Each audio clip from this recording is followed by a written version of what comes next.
And so I like the. There we go. Good. Good evening. My name is Joe Sam Robinson. It's my pleasure to have with us once again the famous Dr. Buck Melton. Buck, we've commiserated with you generally about how you're bearing up to the absence of political office right now. Pretty darn well right now, yeah. So, it hasn't been too distressful for you. I won't say that I wouldn't wish political office on my worst enemy. I think I probably would, but I'm certainly happy not to have to. Maybe starting politics in a more obscure country. Maybe there's a chance there. Well, no, you're sort of here for the duration, I take it. Politics are just. Interesting enough, it's politics is, not politics are. Yeah, the Greek ICS is a singular. So politics, bionics, it's a singular. Right. I could explore those S's. I don't want to go there, but we could. So it's a pretty effective way of talking about plural issues because the sound is so ubiquitous out there. In Indo-European speech, is the S the way to say plural, or are they doing it with the article that discusses the noun? I think it would depend on the particular word. I noticed that S's are very, like mooses, it's very difficult. La mousse. Yes. All right, let's off that. We're off that subject. But thanks for the correction. Sure. I hit the ball back, I hope. But yeah, no politics for me. So. Politics is right. Was that interesting? Well, okay.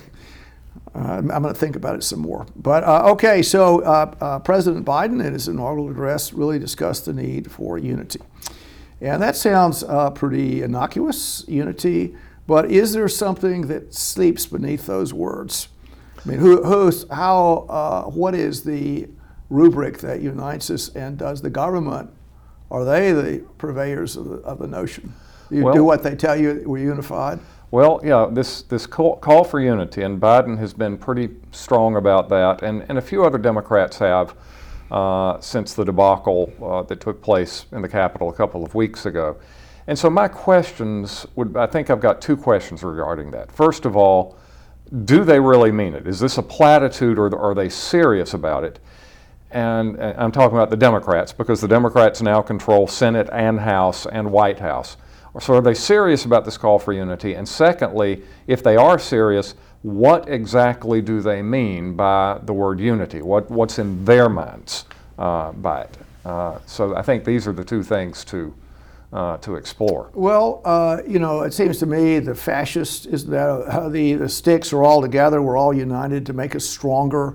So the fascisti. Yes, they got a little there. Is that the right word? So, fascisti. That's the stick. I think is not. Yeah, the bundle. The bundle of sticks. Yeah, and that's an old Roman thing. And I think they had an axe in the middle. If I could get that right.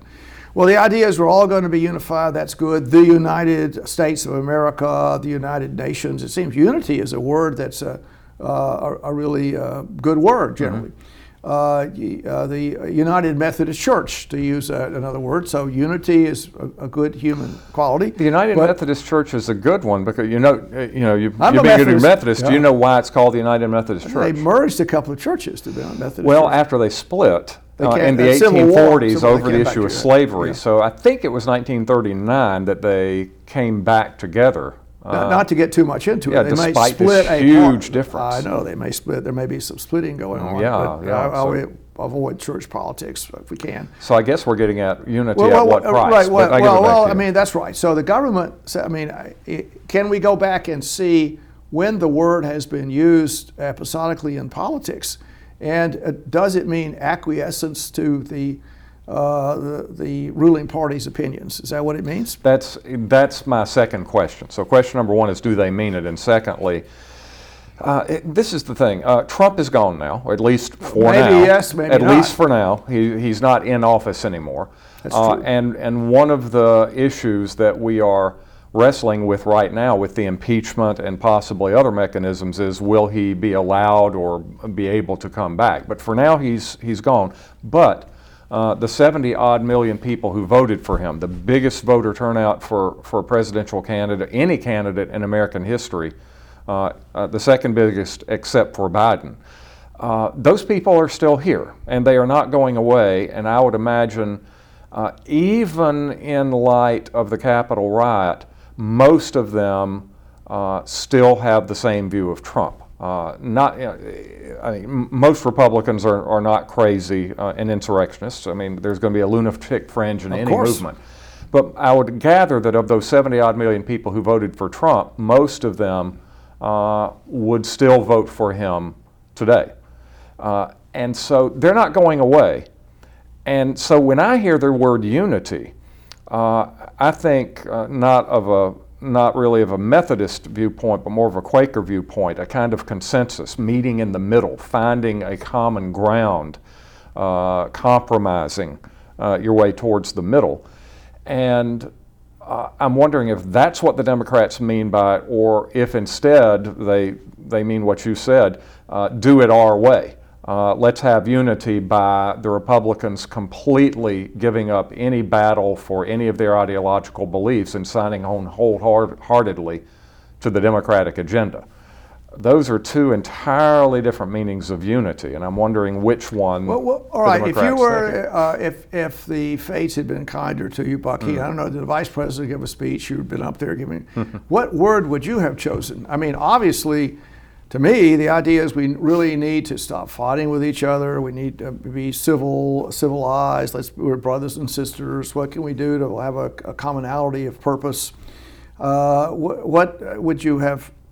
Use another word. I mean, and civility might be one of them, but what word would you have used, or would you have expanded the use of the word united? Well, would you have said, for instance, by united, I mean we're all going to come together and come up with a common shared opinion we can all subscribe to? That would, I wouldn't go that far. No, you wouldn't. Okay. I don't think. Well, I don't think you're going to say you wouldn't have said I would say compromise, because compromise, it doesn't mean that we all come to a common belief. It means that we all sacrifice some of our deeply held beliefs to meet the other guy who's also sacrificing some of his beliefs.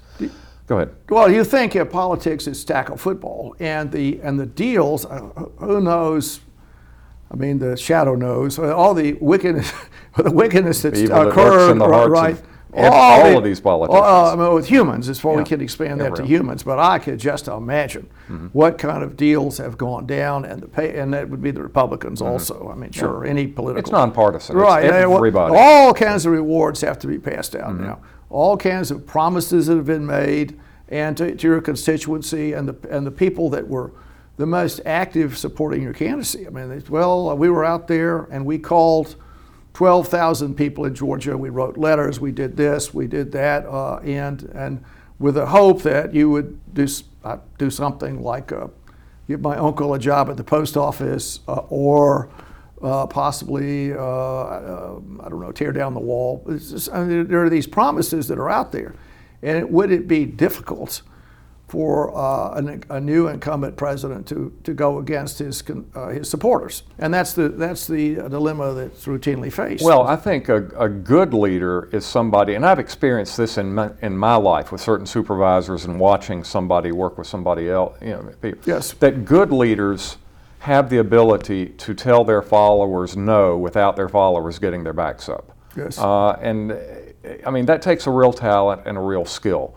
But it can be done, and I'd say that this is what we should require in our politicians, that they get up there.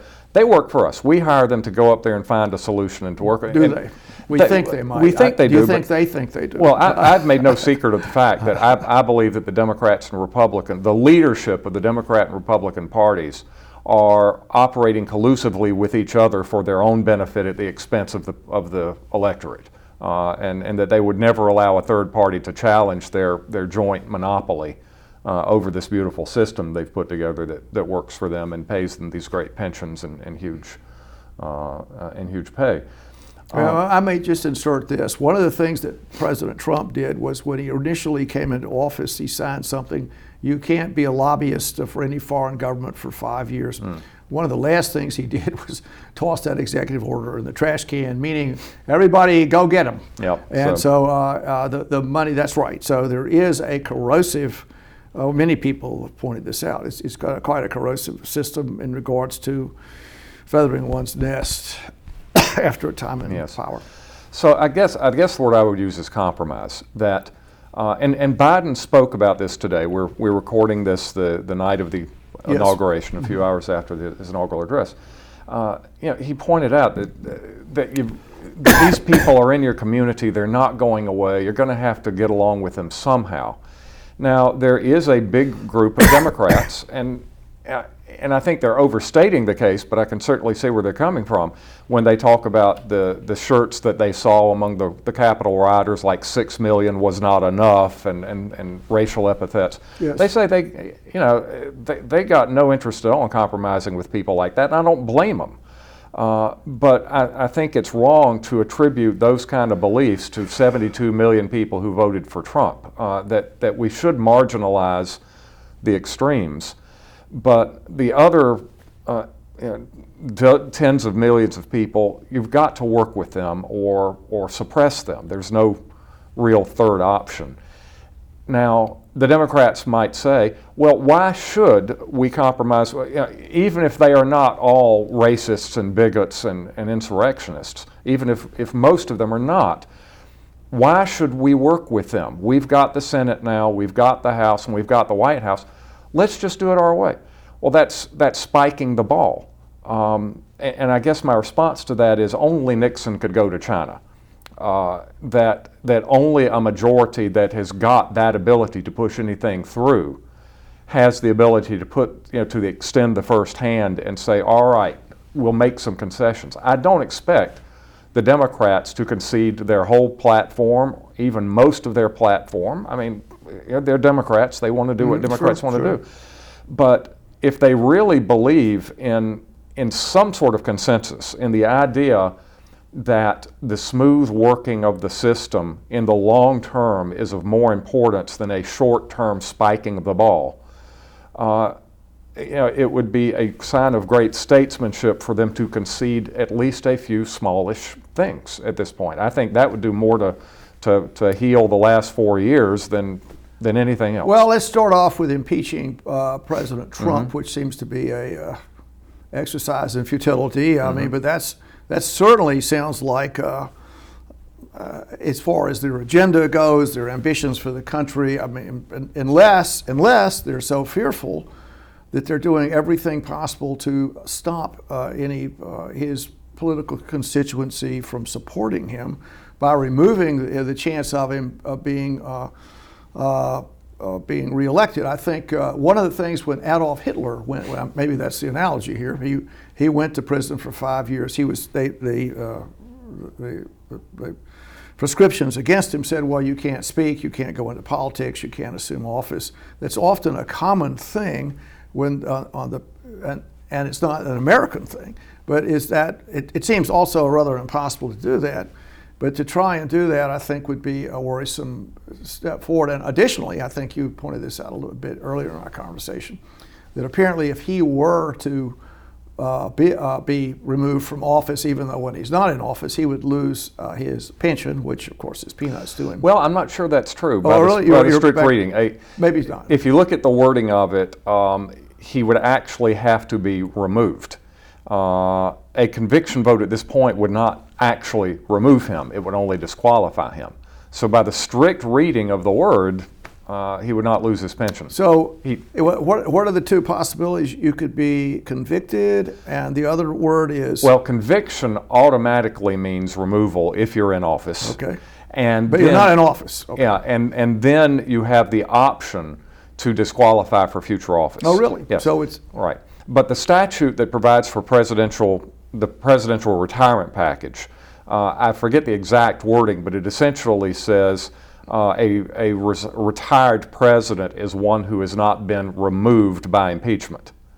If Trump were to be convicted now, he would not be removed by impeachment. He'd be disqualified, but he wouldn't be removed because he's not in office. The thing that I'm getting into that would worry me substantially would be that apparently the Secret Service protection might go away, and obviously as far as the risk to him and his family is extraordinary. That would be, I don't think the American people want that. Well, that doesn't bother me because it doesn't bother me at all because there are two things. First of all, it takes a tremendous consensus on behalf of both parties that you have done something very, very bad to forfeit that protection. I hope they are not. But I guess going back to our point here is the vindictive nature of politics and the hatreds that have been engendered. And you mentioned some of the inflammatory things that have appeared.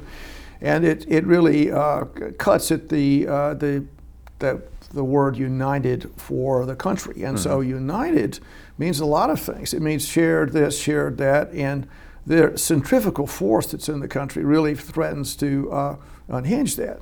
And so a great thing for, and I'll more than willing to give President Biden every, accolade, positive accolade that I can, to really cool all of this hatred titers out there and to unite the country, meaning, if I can take this way the word could come out, would be we're all fellow players here, or mutual respect for one another. And some of that is the mythology of the country's foundations, whatever, and that's a lot of stuff going on now. When you're blowing monuments up, you're doing this or doing that, it was even proposed to remove the Washington Monument. But I mean, okay, you're going to remove the Washington Monument, you're going to do all of those things that, I don't know if that particularly helps your constituent. The ambitions of the people that voted for the Democrats, I think, are on other. Some people might want the Washington Monument removed, but many people want a job or they want a better life, and that's really what they like. They like to be respected when they. It's the economy, stupid. Well, I mean, more than just the general viewpoint. I'm an American. I feel like I should be treated like one. I don't particularly have to remove the Washington Monument for me to be happy.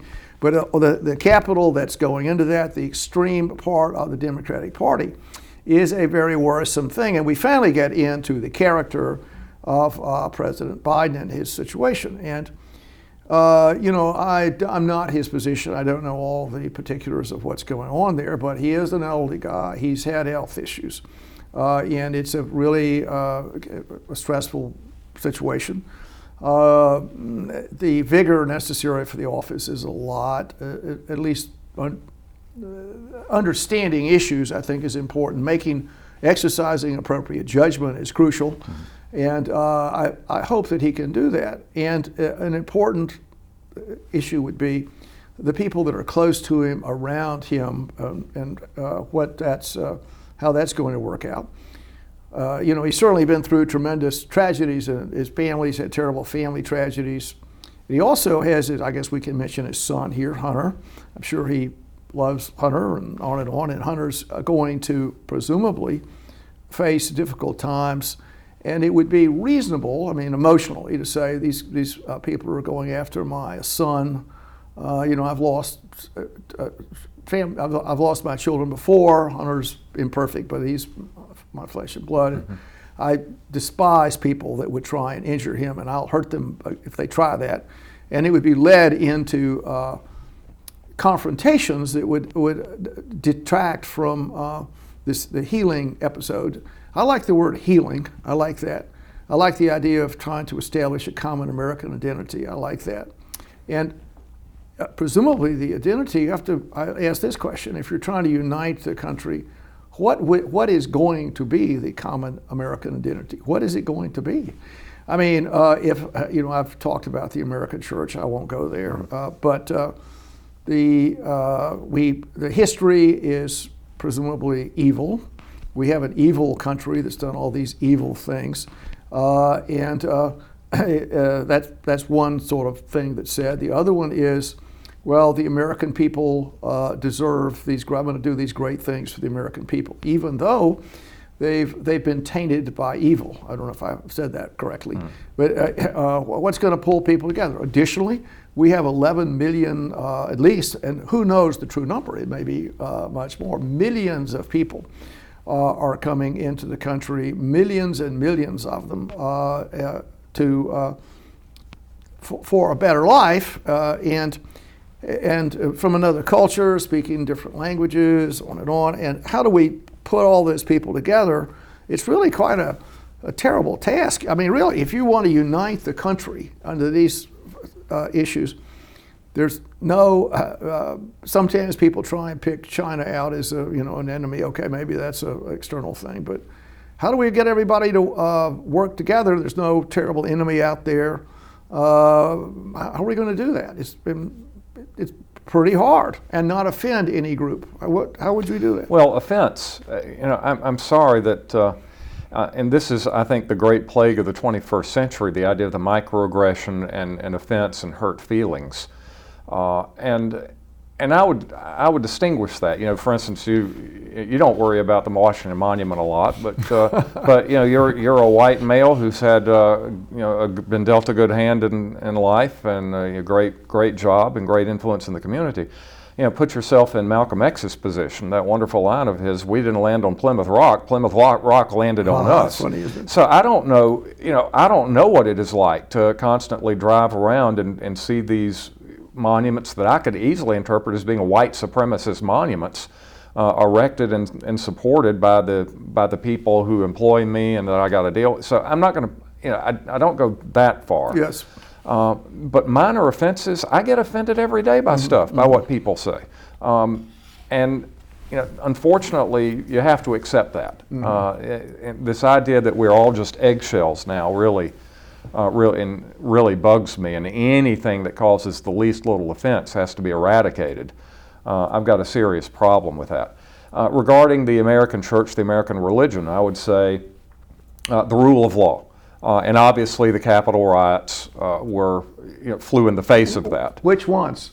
Which ones are the Capitol riots? Well, Both. yeah. There's several, 3 or 4. Oh, well, I mean, my first favorite one was in 1798 when one congressman tried to beat another one to death on the floor of the House. And there were several after that. But I guess what I'm trying to say is the rule of law is we all play within the rules, at least plausibly. Now, some people are going to try to push the rules or become rules mechanics, but here's a problem that I've been perceiving for the last 15 or 20 years, certainly in Congress. And compare it to an engineer. Compare a politician or a lawyer to an engineer. If an engineer is going to build a bridge, if he's going to do a reputable job of it, he is going to, in his calculations, in his math, he's going to have safety factor, safety factor, safety factor. Whereas if you're dealing with a lawyer or a politician, they are going to step right up to the edge, right up to the brink. That's where the word brinkmanship comes from, and then take one step back. I think that that's a very dangerous thing for what you call the American church, to see exactly how far you can push the rule of law before it breaks and causes a revolution and causes the other side to pull guns. That's a very dangerous game to play. And so I think that our politicians, if they're serious about the rule of law, if they're serious about tolerance, if they are serious about civility and mutual self-respect, they ought to go about making laws and enforcing laws the way an engineer builds a bridge, instead of going up to the brink and then taking a little step back and hoping for the best. I think that brinkmanship has got us into this position today. Well, you mentioned law. I mean, what is, that's part of the control mechanism. Yes. That you're going to control this 330 million people. And the control mechanism often carries the patina of law wrapped around it. But what about executive orders? What about regulations that are propagated by sundry commissions? Someone may pass a law. Let's see, what is our law? I would say no discrimination in schools. And then from that, the administrators then say, well, I notice that you don't have enough, Nigerian teachers, whatever we can say. Or I notice that your pay is not equal everywhere, and I notice that you need this and you need that. And so discrimination becomes a compulsion to reward different classes in different ways. And the rules are being propagated not by laws, but by administrators, and indeed by the presidents. I mean, certainly President Trump, President Obama, they put these their executive orders out there. Apparently, on the first day in office, President Biden signed 17 executive orders. How far? What's legal for these orders? What's up? And so, what I'm saying is that if you say, well, America is the basis is the rule of law, that has a wonderful feel to it. That we've all gotten together and we've gone through this legal process, and we accepted the results of the legislative, the judicial, and executive process to produce this piece of cake. But these okay, that's good. But then the the trust to accept the piece of cake has been undermined in many, many ways. One is the necessity to have extraordinary amount of control, regulations out there. So one of the things President Trump did is he allegedly took a lot of regulations. I can't really speak that away, and that caused some positive impact. Supposedly, zillions of new regulations are appearing different, and you could say that maybe the American church has other things in it, or in this day and age, that the rule of law might just have turned into rule, and you're just being ruled by some institution that you don't trust. And to me, one of the biggest things the president can do, and the Democrats can do, and should do for their own interest and the country's interest, is to restore trust in government. Trust in government for everyone. And were I giving the speech, that would be the number one thing. And the absence of trust, to me, a marker for that, is the number of people that won't be vaccinated for coronavirus. It's kind of a funny thing to say, but if you can look at different groups of people and they say, my trust for society is just, I'm not going to do it. And many Afro-Americans reasonably can say, well, society's never been fair to me. I can't trust whatever people tell me. I'm not going to take the vaccination. And then contrary-wise, many arch conservatives that think the government's going to take their gun or whatever, they don't do it. And maybe in Scandinavian countries, countries that have a lot of trust there, they feel that they'll take the vaccination. Well, what I'm getting into is that's a really corrosive set of circumstances, and I'm not sure that you could restore the rule of law, a fair rule of law. How you do that, understanding the impediments that are put on Americans, and then maybe Americans understanding why these impediments are there. For instance, we could discuss climate change. And presumably, there's a substantial argument I'll accept this argument, that carbon emissions are having these terrible events, and it's part of the arrangement by which global warming takes place. So we're going to stop the carbon emissions. Okay, when we do that, we're going to really impact millions of Americans, and they have to say, why is this the best thing for me personally? Do I trust what the government said about this? Seems to me the weather is about the same as it's always been. It comes, it goes, and I've lost my job, and I now have to have an electric car. If you take my point. So the communication to the American people and increasing their trust is a huge thing. I don't think politicians think about it. Well, I don't think they do either, and we're winding down now, so we can't pursue this much further. But for another episode, I think I'd like to start out by asking you, just as you asked me what I thought, what I meant by unity. What do you mean by trust, and how we would go about rebuilding that trust? But I don't think that's something we should delve into in our final minute. We could get back to those plurals. The S that interests me. The Greeks don't have an S on their nouns. Yeah, I think plural. It's So I think politics is a Greek word. I think the polity. So, it comes from city or something, doesn't it? Yes. So I think politics is a singular. I hope you're not wrong. You would embarrass yourself terribly mathematics, here. politics, bionics. I think those are singulars. I don't know. We'll have to look into it. And we'll report it next time around. That is mathematics, or that are mathematics. Yes. I don't know. Yes sounds more appropriate. Okay, thank you, Buck. Thank you, sir. On our little grammar story here. Yes. Okay, thank you.